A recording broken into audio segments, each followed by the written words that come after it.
Now we turn to Pilgrimage, the story of a group of monks in 13th century Ireland who attempt to take a holy relic across country on its way to Rome. Directed by Brendan Muldowney and starring Richard Armitage, Tom Holland, John Bernthal, John Lynch, Hugh O'Connor and Rory Conroy, it is a dark, gritty and handsomely staged adventure story that examines the point and value of religion in a hostile environment.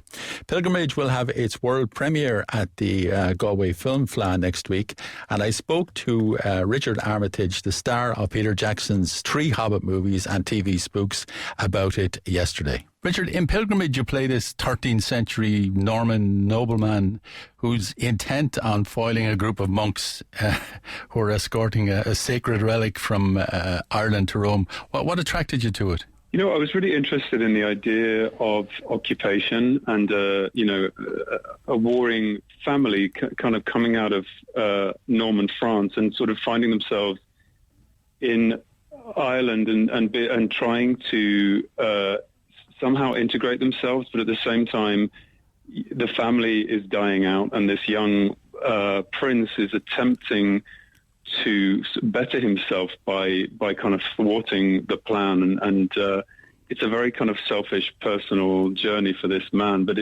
it really spoke to me about what happens in a society when kind of religion sort of dominates the paternal kind of thrust and the void that's left, and you know, these people are sort of used to the taste of war. It's kind of an addiction. I felt that was something interesting to me. Yeah, I've seen in several interviews where you talk about finding the kind of duality in a character. How did you find it in this guy? What was it in this guy? If you notice in the movie, there's really a complete absence of women, and I really felt like, particularly with Raymond, the lack of a mother, and it was something that I definitely sort of asked questions myself, you know, about where is the mother. It's an incredibly paternal society, and his father is in decline. He has lost respect for his father. So I feel like there was the personal ambition and the pain of, that kind of evolution in himself was balanced against quite a dark heart, and somebody that was habitually sort of raised in the theatre of war, and that's really all he knows. So to me, that was kind of a sort of tragedy for a man. Now you talk about an absence of women. There's no absence of women in Ocean's 8, which is this, I suppose, female-led version of. It's the exact opposite. Yes. I finished that at the end of January, February time. Yeah. And you've Sandra Bullock, Kate Blanchett, Anne Hathaway, Sarah Paulson, Helena Bonham Carter. Most of the I get to work with all of them. Most of the women in it seem to be sympathetic characters. Are you the sort of male villain in this world? It was a fun character to play, and I based him on a couple of people that are around in the art world at the moment. But yeah, I would say he's more of a louche bullshit artist, if you pardon the expression, rather than a kind of malicious villain. He's just a bit of an idiot. It was fascinating to sort of play opposite that incredible cast, and I had some great scenes with Sandy Bullock and Anne Hathaway as well. So it was a great experience. You've also been working on Julie Delpy's film My Zoe. Now, can you talk a little bit about that? Is it one of her kind of toxic marriage dramas? And she seems to be very good at that. It's interesting. I didn't know that. I didn't know she's good at the toxic marriage drama. But we sort of were due to start filming in September, October time. But I've been kind of meeting up with Julie over the past year, and it's a script that she's penned herself. She's producing it herself. She's also directing it. And the thing that I find fascinating about it is that the story begins in that box of the toxic marriage, and then it just departs into a completely different place, which I won't talk about right now because it may spoil the film. But it's interesting to work on something which takes you by surprise, and that was what attracted me to that particular part as well. She has this ability to write a character in a way which throws up expectation and then flips it on its head. So I'm really looking forward to working on that. You made a kind of striking appearance in the Hannibal series on TV. You played this serial killer, Francis Dillahide, and he's a serial killer. He's the tooth fairy, they call him. You go for about 6 episodes.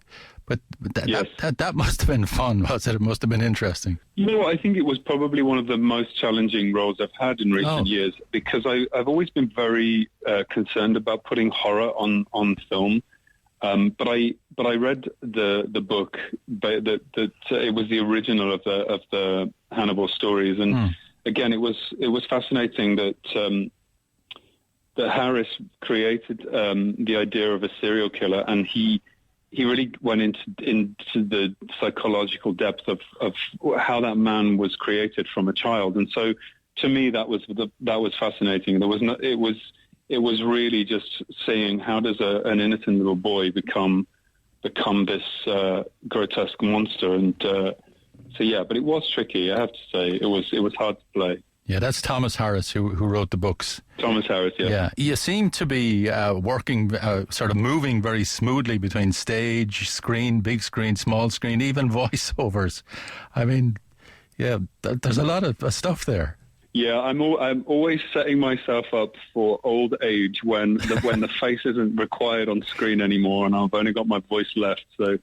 But yeah, I had a great experience last year off Broadway in a comedy, a political comedy, which was a real departure for me. I don't often get to play comedy, and it was a play called Love, Love, Love, written by Mike Bartlett, which was such a great experience and a really amazing cast. I'm going to be returning to this theatre again. And you had an enormous experience. I think that's the only way you could describe it, as John Proctor in Arthur Miller's The Crucible at the Old Vic. That's correct, yeah. I mean, that really gave me my taste for getting back on stage. I think I hadn't been on stage for 10 years when I tackled The Crucible, but it's a play that I'd loved. I mean, it's so relevant to where we're at the moment politically. It's a shame we put it on stage 2 years ago. I mean, it would be nice to resurrect the play, but it's a great role, and you know we got very lucky. We had 9 5-star reviews, and you can't ask for more than that. I think you said you're a method actor, but that's kind of slightly lazy because you don't have to pretend; you just have to believe.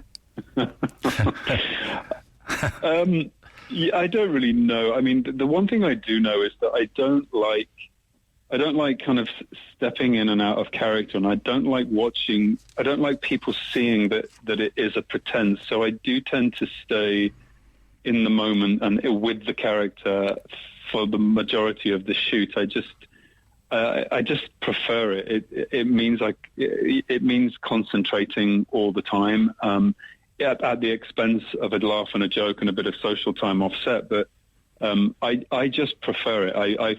If I believe myself in the role, then everybody else does too. So, and I enjoy that. I enjoy the discipline of staying with the character. As a method actor, is there one sort of crazy thing you've done for your art? I seem to remember, because I have a fear of water, and I seem to remember way back when I was doing Cold Feet for ITV.